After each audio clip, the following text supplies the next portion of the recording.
a lot of this just came from watching TikTok, because TikTok is kind of like cheesy and campy and fun, and it's performative, it's performance art. And so when quarantine first happened and there was this like huge boom in downloading TikTok, including me, I just heard about it and was like, oh, I want to check out what this thing is. Someone said, hey, it's actually more than just teenagers dancing.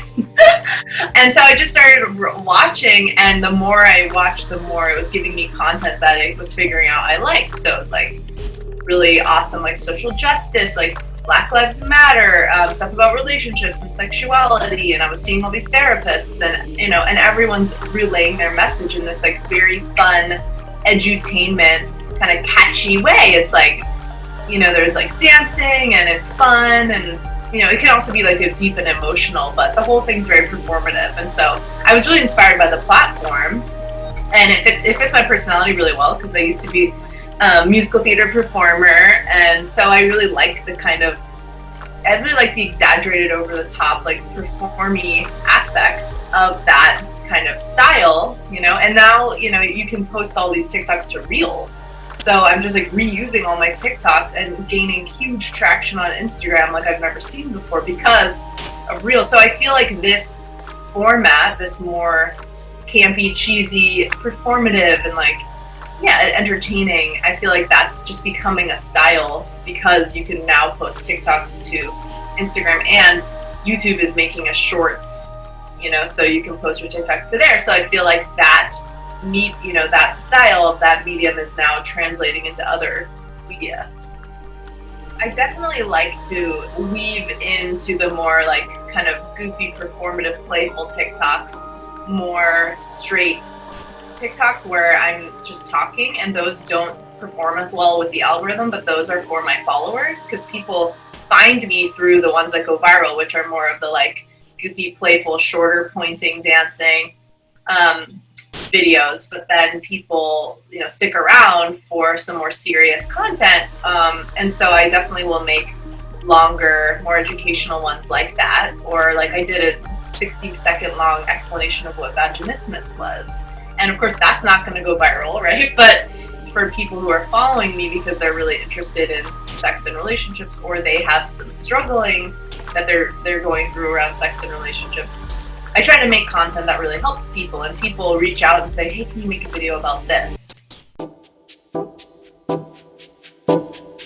I do think there's a vulnerability to it, because I feel like I'm exposing myself to a lot of criticism. I feel that a lot of the content I'm creating is me as like almost mid-30s person, woman, like moving in a sensual way, in a playful way, and I definitely get a lot of pushback from, I have a lot of people in these apps that are like, wow, this is so great, thank you so much, but also getting a lot of trolly kind of comment of like, you're too old to be doing this, to be dancing, to be performing on TikTok, on this app. Like in general, I have a lot of men especially saying stuff like, you're too old to be a sexual person. So yeah, it's really intense. I get a lot of very mean, intense comments.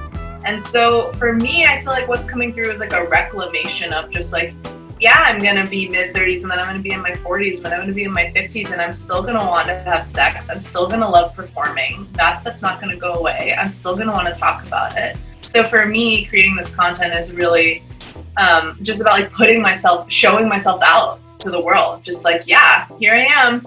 I'm goofy and playful, and I love sexuality, and I love talking about it. And I would have never been able to do this in my 20s because I was too insecure. I had, Catholic school upbringing. I was mortified by the idea of any of my, more conservative family members seeing content about sex coming from me. And being in my 30s is just I don't care. I just feel so liberated. And so it's like, to me, this is actually a wonderful time to begin really showing myself out as a sexual being who has things to say about sex and about relationships and intimacy, because I feel more confident. I care less. I have thicker skin with the trolls. I just know that they're wounded people projecting their stuff onto me. And yeah, so I think the the playfulness and the vulnerability like are really enmeshed for me, of just like, yeah, here I am, world. I like sex. I like talking about it. I want to help people let go of shame.